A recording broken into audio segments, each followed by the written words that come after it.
name is Travis. Question is if you could change the amount of credit hours, Give it for classes. give it for classes, would I change them? I think it depends. Some classes, like say this lab, I mean, I feel like, or any labs that you typically take, you're in there forever, doing a lot of work. A lot of times there's a lot of reports that you're doing, and then you think back and look at it, you're doing all that work for 1 credit hour, you know. When you have, like say, thermo, which I would agree with that being 3 hours.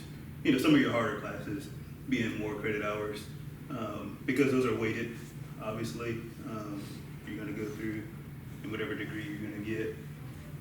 Some of those more important classes where you learn your basics of whatever field you're going into.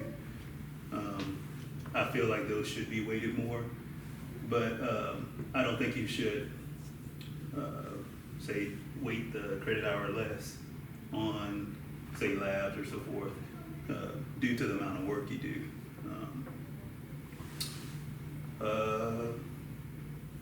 So in conclusion, I'll probably change, probably making things more equal, I guess, in terms of your credit hours.